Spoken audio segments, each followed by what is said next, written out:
A lady out of Louisville named Rose McCrossan was down at the rescue, and she took a bunch of pictures. And you can thank her for the pictures that I have here.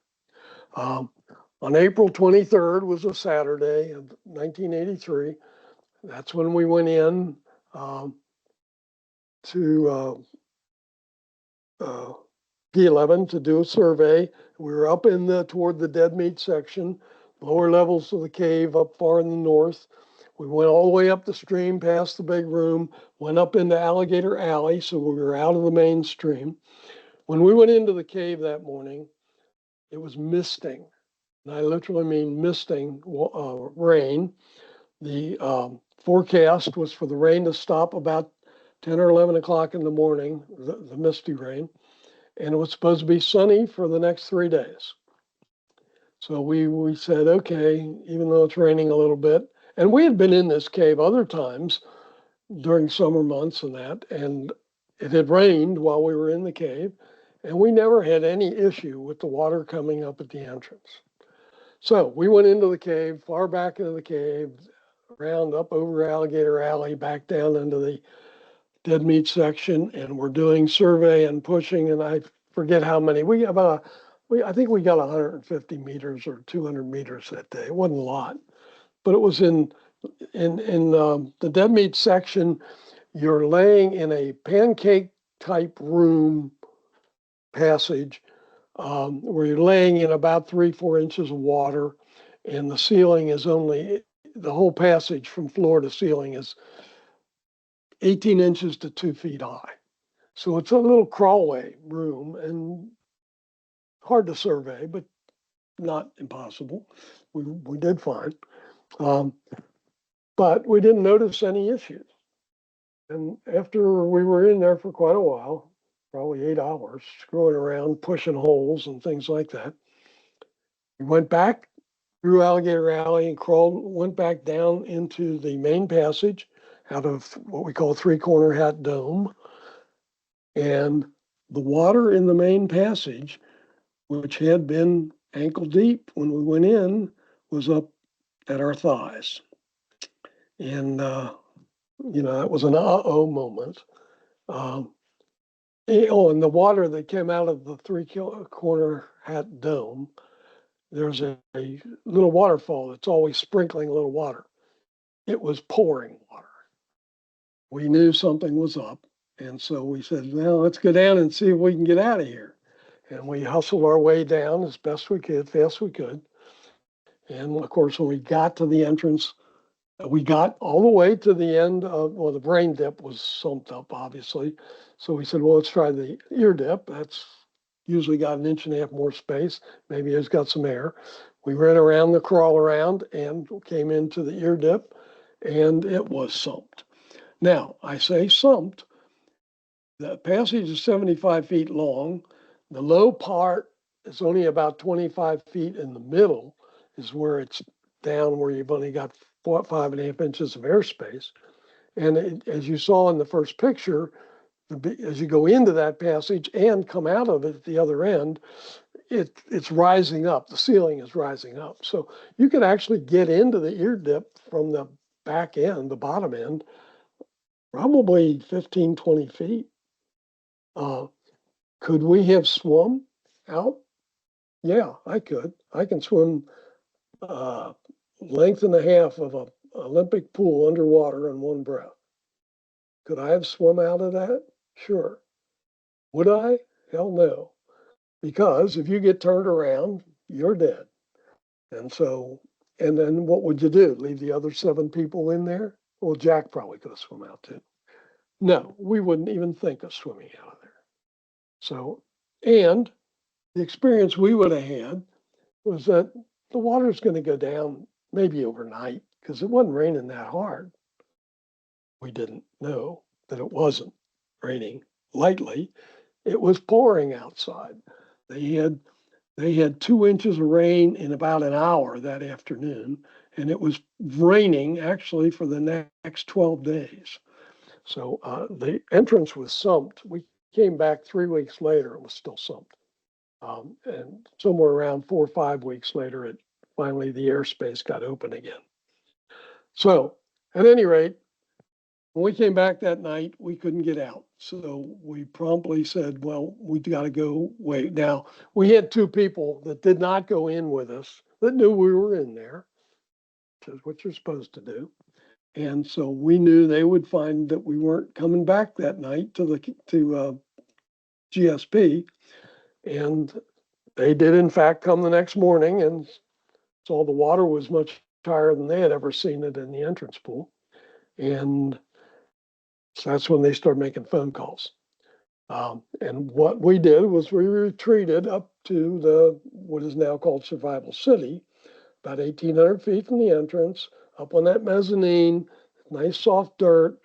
There's nice water pouring in from the ceiling. So, a nice little waterfall. So we had water to drink if we needed it. And it was comfortable there. As comfortable as you can be at 100% humidity. And that's where we spent the next 72 hours. Outside, it was chaos. When we finally heard, when Steve Hudson and his friend, they were flown up from, he lives in the Atlanta area. The two of them are NCRC. Steve was the head of NCRC. They are both certified cave divers, and they were flown up by the Air Force to Lexington, and then they were driven down by the State Patrol to the site, and they came in. Now, George Venny had been down doing work in Tennessee, and George is also a certified cave diver. I don't know if you know Dr. George Venny. He was the head of Nickery for quite a while. It's affiliated with the NSS in New Mexico. So he had his gear. He went back over to get his gear from Hamilton Valley, where it was, and he came over and he went in by himself. Gutsy call. He went in by himself, went in through the ear dip. Our people were there by this time. They had called in Tom Stalbitz and a bunch of other people. Tom was the grotto chair at that time. They came down and they broke into my scout where I had my maps and that. And so they had a map of the cave, and George looked at that, and he went in through the brain dip, because the brain dip, although it has 1.5 inches less space, I didn't tell you this before, it is about 4-foot high passage from floor to ceiling, and you've got water up, you got a 4-inch airspace, so it's almost completely full of water.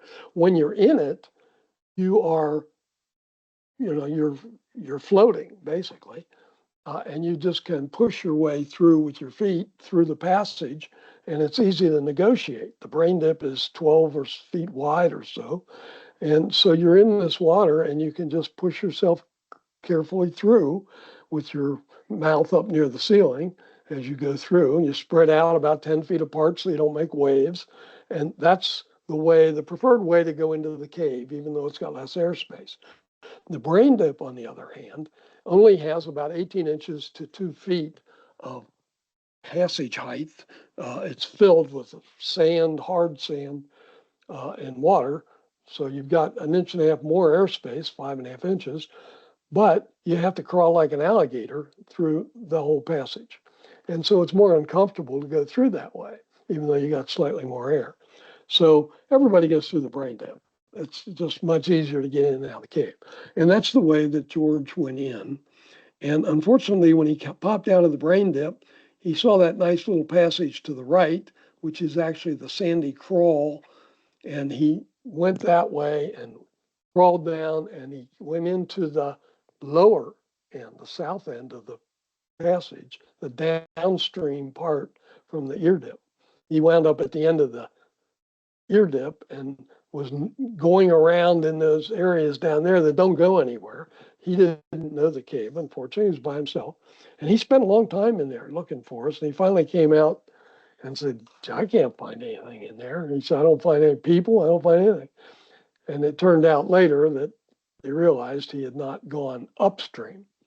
Um, so um, the NCRC guys eventually did get there and went up. They went the right way after talking with George. And uh, Gary Tinker and the Kentucky Rock and Rescue Team that had just been formed about a year or so earlier, they were called in they worked closely with the State Patrol on cave rescues, but they had never done this type of entrapment in a flooded cave before.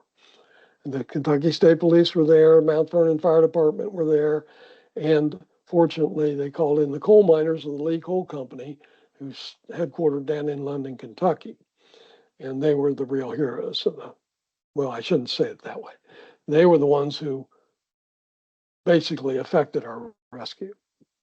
Okay, and so most of the photos you'll see here, other than some of the at the beginning, which are here just to show you the passage.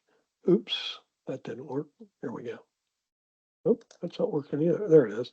So this is a basic story, which I've told you pretty much all that. You can read it if you want. It's on that page. And here's the entrance picture. The only place it's sumped is right here in the brain dip and right here in the ear dip. And what George did when he went in, he came out, saw this nice little, there is a ledge, a ceiling ledge that comes down and kind of obscures the main passage. And that's why he went up on this sand beach and crawled around here. And he was down in this part of the cave. And, later they've realized to go up here. And I'll get into that. But once you get past here, you're out of the water. You're not entrapped.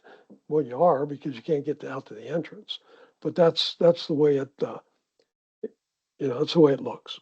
So what they did is they brought in some pumps. They originally brought in 6 2-inch pumps and started trying to pump out the water level.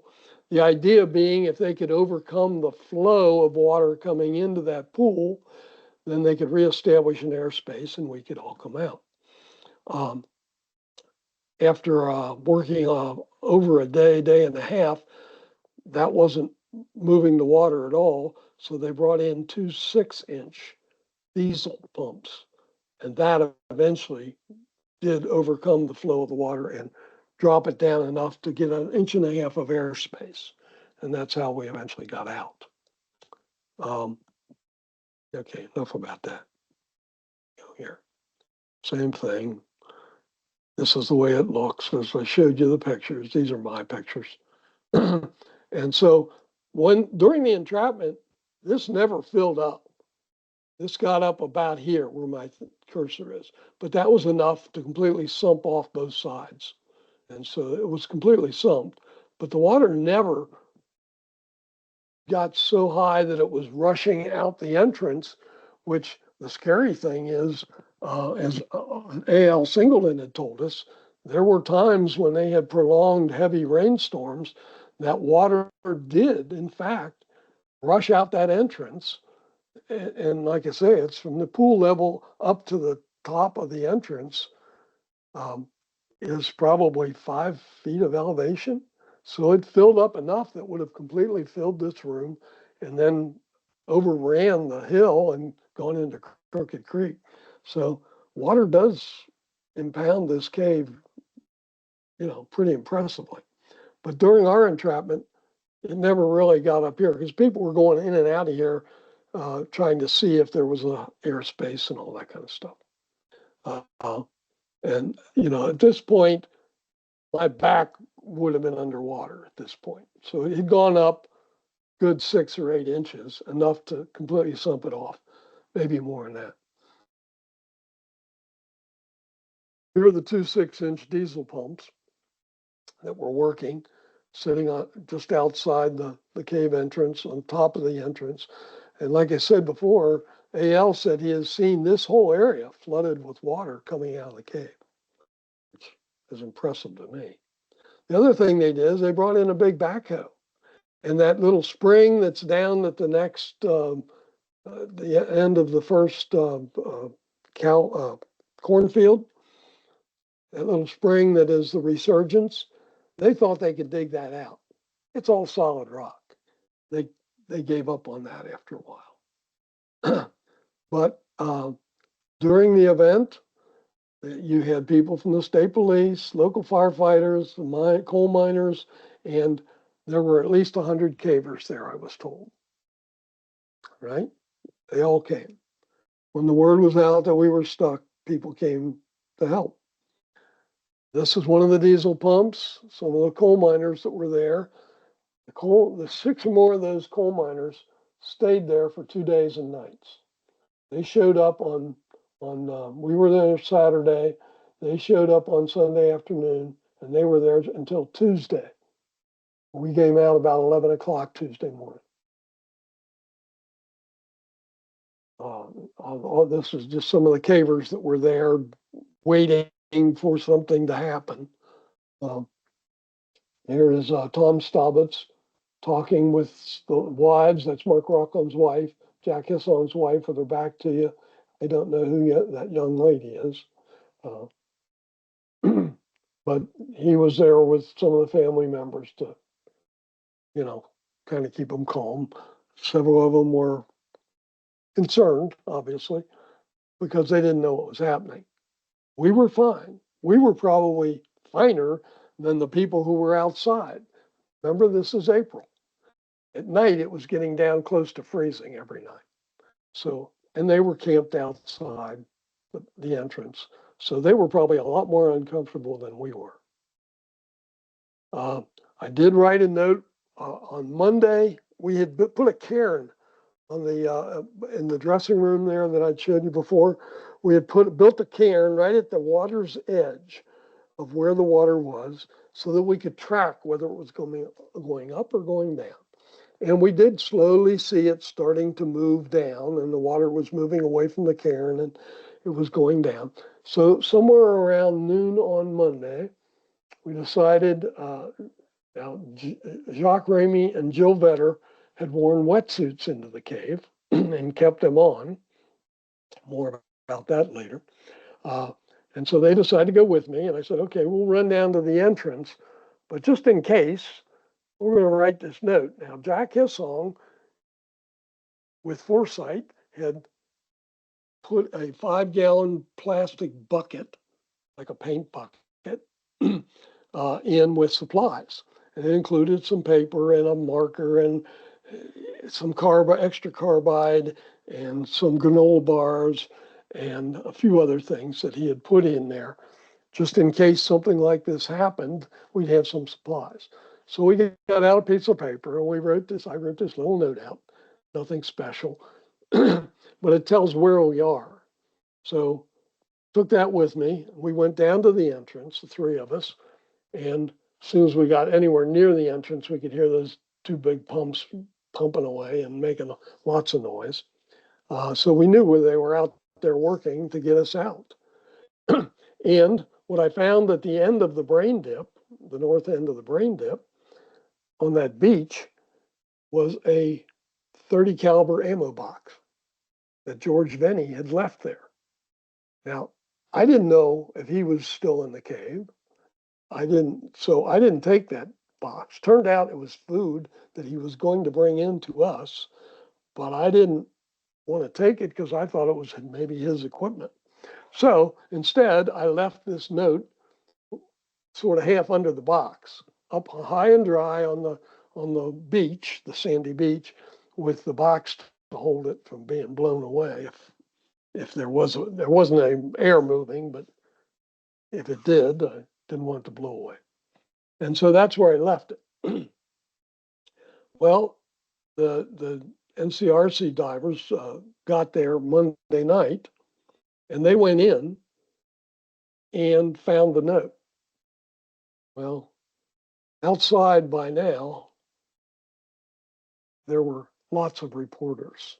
This must have been a slow news week, guys, because this was a big deal on the national news. There were hundreds, literally hundreds of reporters there. At one point, there were 8 helicopters who were ferrying these reporters into the field outside the cave. It was a big deal. This is them mobbed around that note after they found it. We finally got out on Tuesday morning at 11 o'clock. And Mary Gratch, they brought us out in 2 groups. What they did is once they established a slight airspace, they sent in 4 GCGers who were familiar with the cave.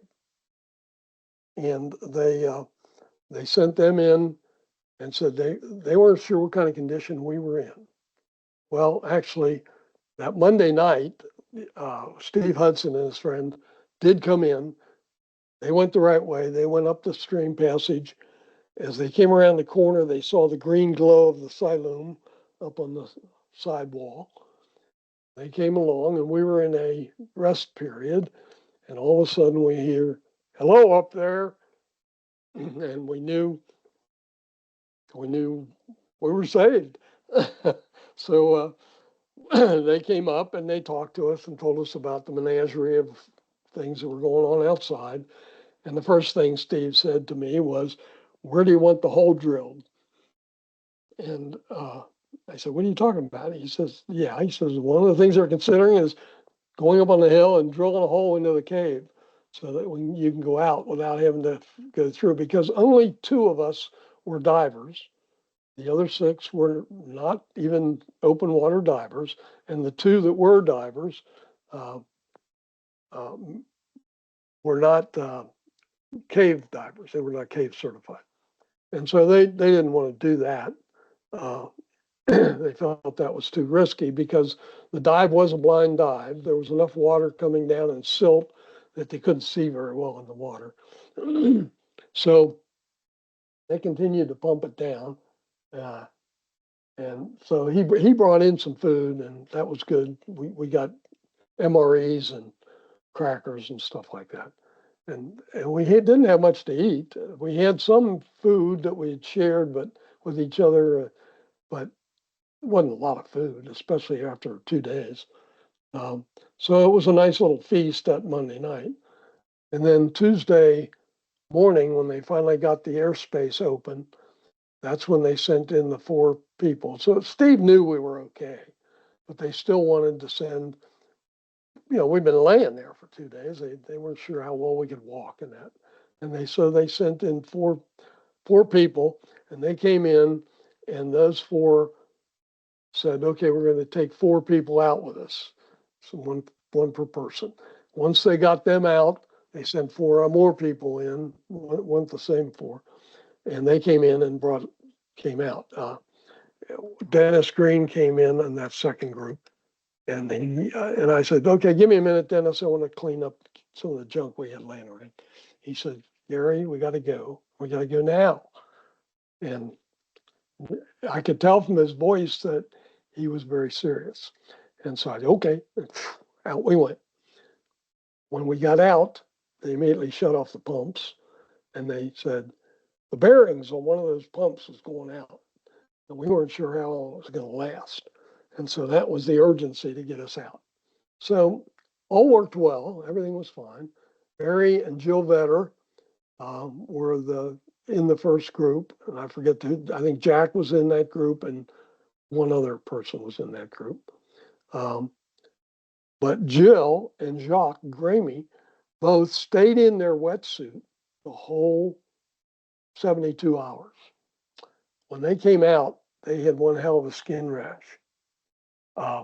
When your skin stays wet for that long, and the rest of us developed trench foot because it was cold to take your boots off. I tried taking my boots off and airing out my socks, but your feet get cold.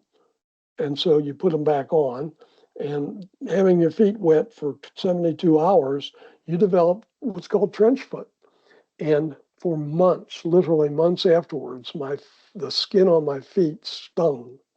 Well, Jill and Jacques went through the same thing, only it was their whole body from their wetsuits where it was irritated, and it bothered them for several months.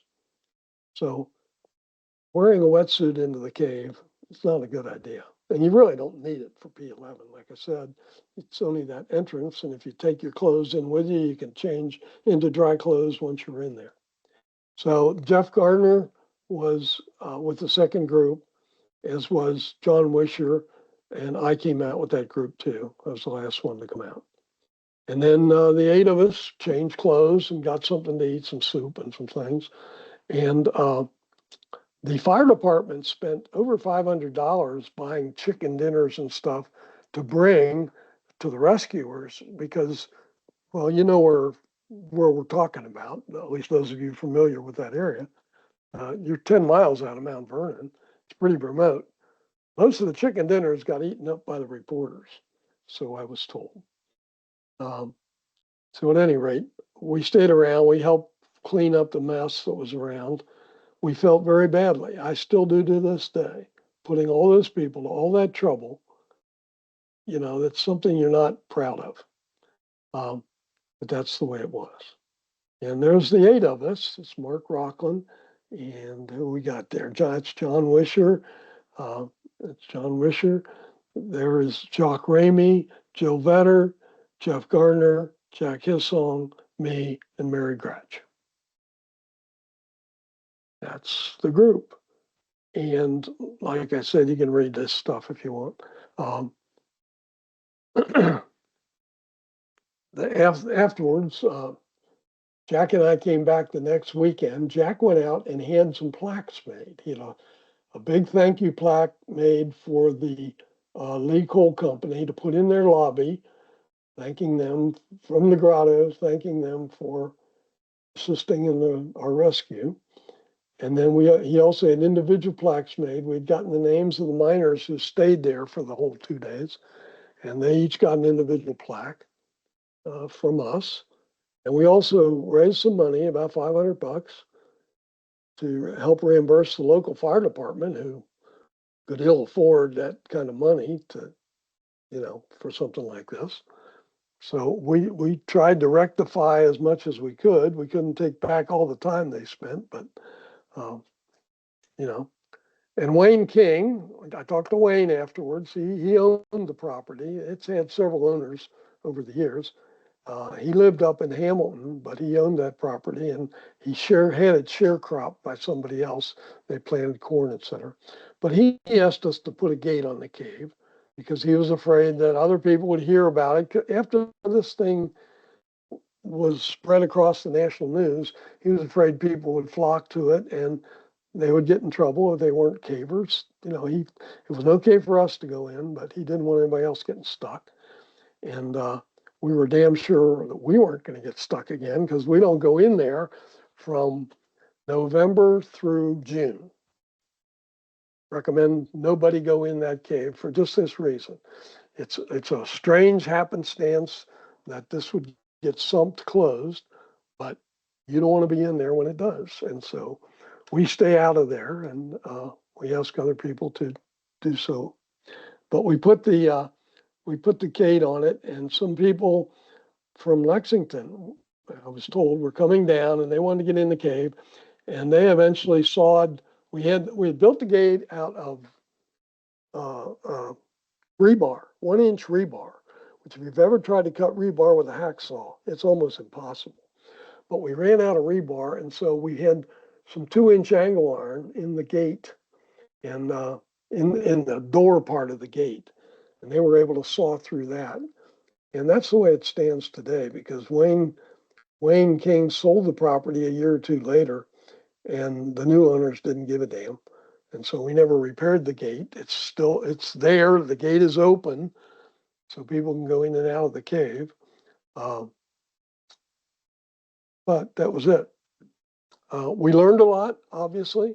We had a big thing after the event and talked about things we learned, obviously about the cave and how it's affected by water. But we also learned a lot about how to survive a situation where you're spending 3 days in 100% humidity at 54 degrees, and how do you keep from getting hypothermic and all that sort of thing.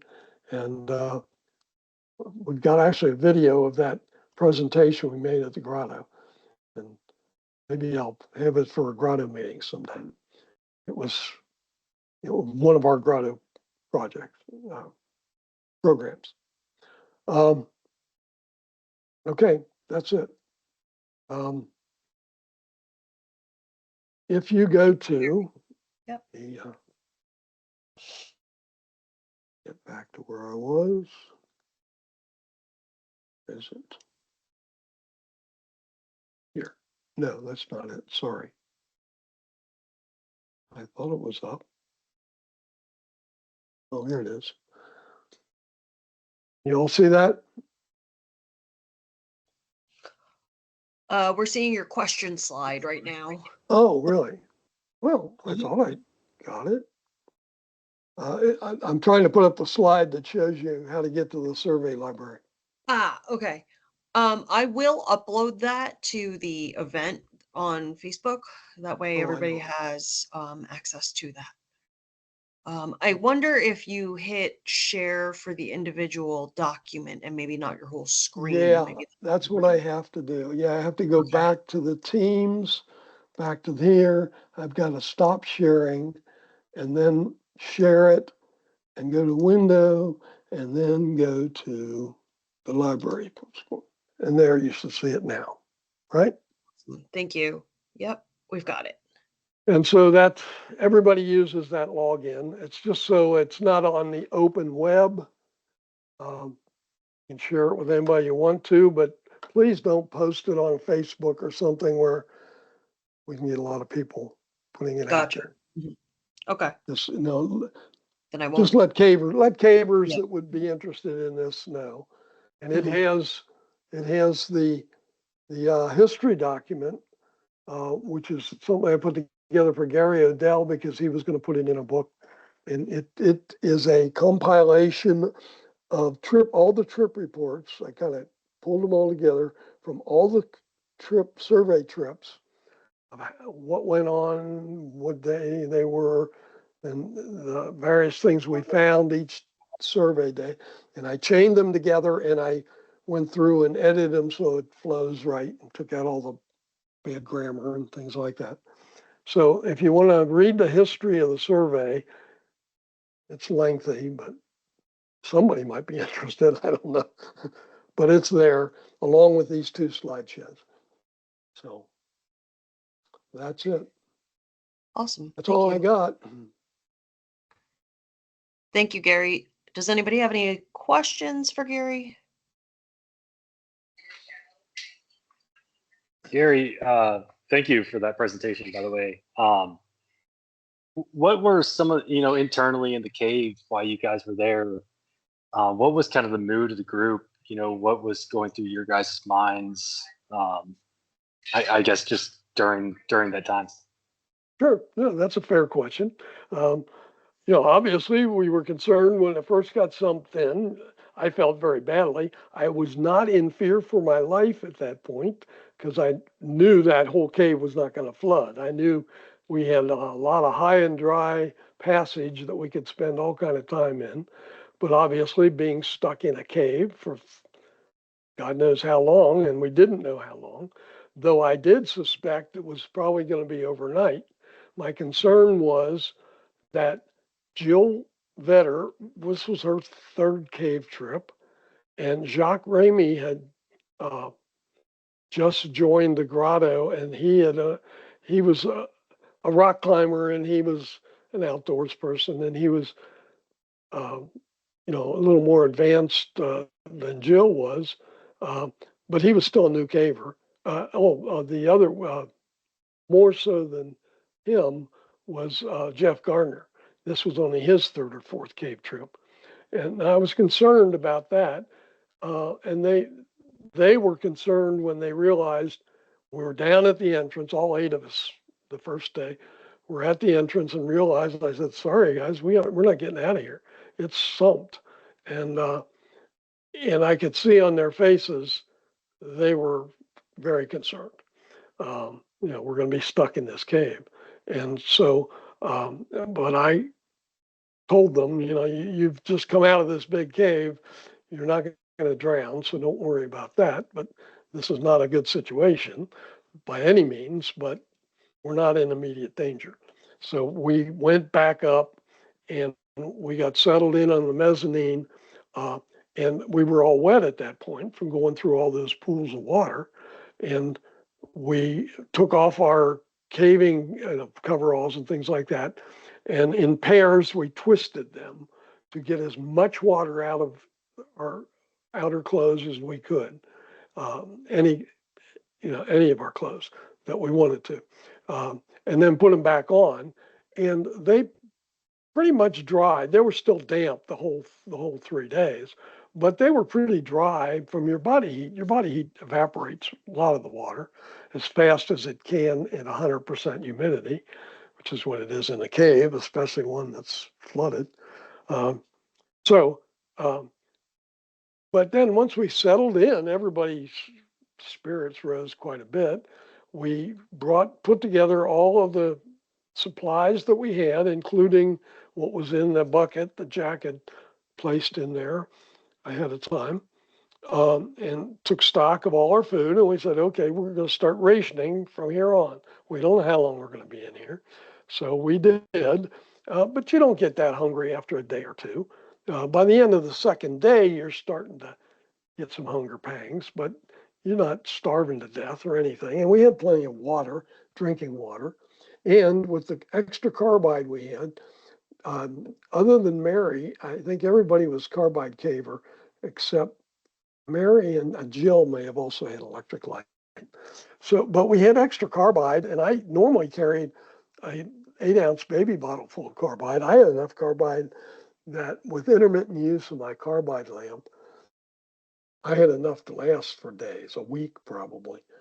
And with the 2 or 3 bottles, 8-ounce bottles of carbide that were in the rescue cache, that we had enough carbide. Oh, there were also candles in there. So we would have one carbide lamp going at a time on low, and or one candle, uh, just to give us a little bit. And it's amazing how much one candle will illuminate a small room. Uh, and that's the way we spent the next 72 hours. And everybody was generally pretty good. After a day or so, you started to shiver. You were going in the first stages of hypothermia, um, but you were, what we started doing was we would, in our rest areas, we would all huddle together, spooning, I think they call it, where you would lay on one side and you would lay face to back with the people in front of you, and all 8 of us would spoon together that way, so that if you were in the middle, if you weren't one of the 2 people on the ends, you had somebody on either side of you, front and back of you, to give you body heat. You were sharing body heat with them. That helps stave off the hypothermia. Spooning is the way to conserve body heat, as much as you can. And then what happens?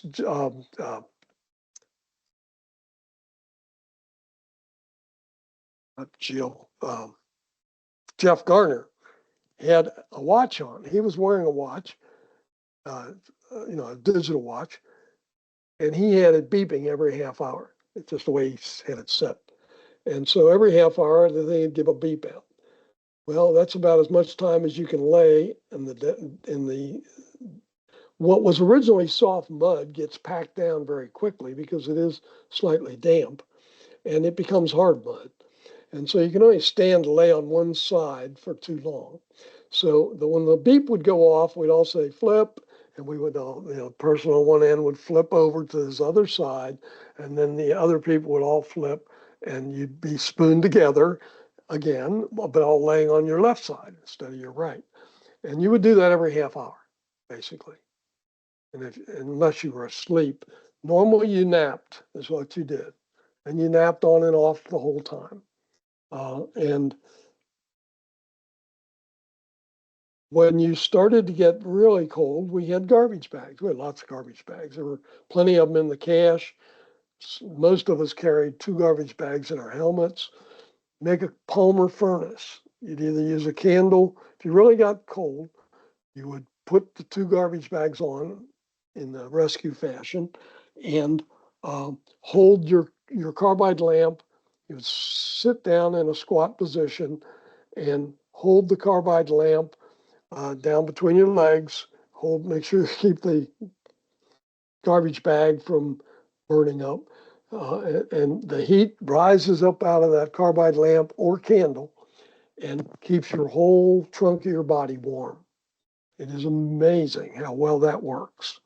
So that's one disadvantage of moving away from carbide lamps, believe me.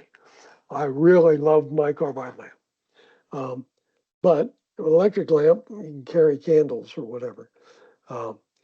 But that helped us a lot. Anybody that got really cold, we would give them a candle or a carbide lamp, and that would warm them up sufficiently that they could go for hours afterwards until they got cold again. And then the mood generally was good. We started singing songs. We made up a song about our situation, and don't ask me to sing it. I don't remember it. But we did sing it for the crowd during our program. At any rate, that's what we did. We told jokes. We just talked about things, and the mood was actually pretty light. And every once in a while, if somebody started getting chilled, they'd get a little nervous, and we'd try and cheer them up. And by and large, we were in pretty good spirits the whole time. Nobody was beating on the ceiling and screaming or anything like that. There was none of that. It was everybody was in pretty good shape psychologically, and so we waited it out. And then, of course, once Steve Hudson and friend yelled up to us, we were elated and we knew what was going on. And he said, "It won't be long. One way or another, we're going to get you out of here." And so then we just settled in to wait. And of course, by then he'd brought in lots of food, MREs and things like that. And MREs may not be great food, but under those conditions, it's pretty damn good. So that's it. We were in good spirits. Embarrassed. We did talk about, okay, what are we going to talk about when we get out of here? Because one thing we want to do is not appear ecstatic when we get out of there, though we were glad to get out, but we wanted to make sure that we made it clear that we were very sorry we were putting people to a hell of a lot of work, because we realized that was happening, and it was our fault. And like I said, they found out later that they were a hell of a lot more uncomfortable than we were because it was cold outside, at least at night. So, good question. But that was part of the lesson we learned, is how you survive under those conditions for an extended period. That's it. Thank you. Certainly. Gary, this is Jerry. Hi, Jerry. I know that Pete came from Cincinnati with his dive gear and then was turned away because he wasn't a certified cave diver. Absolutely. At the time that he got back with his gear, had he come in, would it have made any difference? Well, it would have been one more mouth to feed. I just No, wonder no. if he would have been able to affect any change in the overall outcome of the event. I can't think of what that would be, Jerry. He could argue he probably would have wanted to ferry his wife, Mary Gratch, out of the cave and buddy breathing, but that would have been a bad call, in my opinion, unless they had practiced that before. It was a hard dive, but you are going through a tube with no side passages while you're underwater, that is. So you go in and out, and it's not like you're going to get lost, but it wasn't something that, even though I know I could have swum out of there, I would have never considered doing that. Well, with So- you having said that twice now, what if you had, Pete with a scuba tank, and you Buddy breathe. tethered to him and buddy breathing on the way out? We certainly could have done that, and probably successfully, even though I had never done a buddy breathe. And that takes a little bit. You got to learn to hold your breath. And then when you put the mouthpiece back in your mouth, you have to make sure you blow hard and clear it out. And you only got one breath to do that. So don't screw it up or you'll be inhaling water. So, there are a lot of things that unless you have trained and practiced that, first shot out of the block, I don't know that you have to do that. If we were in imminent danger, I'd say, yeah, do that. But we were not. So why risk the chance of getting killed or killing yourself when you just sit there and wait a little longer? And that's what we did. Because we knew there were people out there and there were people that were certified divers and cave rescue people, NCRC people. We knew they were out there and we were relying on them doing what they do best, which is effective rescue. I guess the fine point of my question was he there before the actual certified cave divers got there? He may have been, but the police and fire department wouldn't let him go in. Right. I mean, George Venny was the first one to get there, and I think he got there Sunday. He got there sometime Sunday during the day, and he went into the cave, and he didn't find us, unfortunately, because he went downstream. But he was a gutsy guy, and I thank him to this day for his attempt. And I've told him that every time I see the guy, because he made the attempt to go in and help us. And Had Pete been in the cave before? no, Okay. See, my thought Mary had, but Pete had not. that had he gone in, he would have known to not go downstream. That's true. He would have immediately come upstream looking for you, and then would have been able to better direct where the people were. And all of it depends on the timeline of when he actually got there compared to everybody else. Well, but we did have people there that had been in the cave, and I think they were there when George Venny came, and whether they clearly enunciated how to negotiate once he came up, I don't know. I don't know those details. Well, I mean, it wouldn't have been as simple as just saying go upstream? Yeah, well, they probably did, but if you go in the cave, you'll see what it's like when you come out of the brain dip and you are heading upstream. As you come up out, there's a wall in front of you with a little slot underneath it. And to the right is that crawl around, which is a big tube. It's very inviting, and it's a sandy beach. And the obvious thing is, oh, this is the way. Well, you know what it is about obvious passages in a cave. The obvious passage is usually not the way, and that's true right there. You have to kind of duck down and go under this ledge that's only got about 1.5 feet of airspace into the next pool and then head on upstream. But yeah, if you were real observant, you could notice it. But I don't know. I've heard bits and pieces of this story from you and Mary for many years, and this is the first time I've heard it end to end. And it was just always a question that I had in my mind because of my relationship with Pete and Mary and knowing what it was like for him to have been turned away. It was probably, he may have been more emotional about it than Mary was, being trapped inside the cave. So. Yep. It's probably true. But anyway, thank you for filling in the gaps and allowing me to ask that question. Anytime. You ask any question anytime you want. Oh, you don't want that to happen. You're going to do it anyway. Thank you, Gary. You're welcome.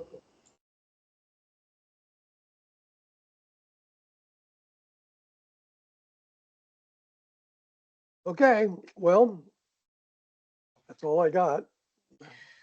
Thank you. Thanks, Gary, and thanks everybody for joining. Thank you, Gary. You're welcome. See you all later. All right, thanks. Bye. Yep. Thanks, Gary. You're welcome.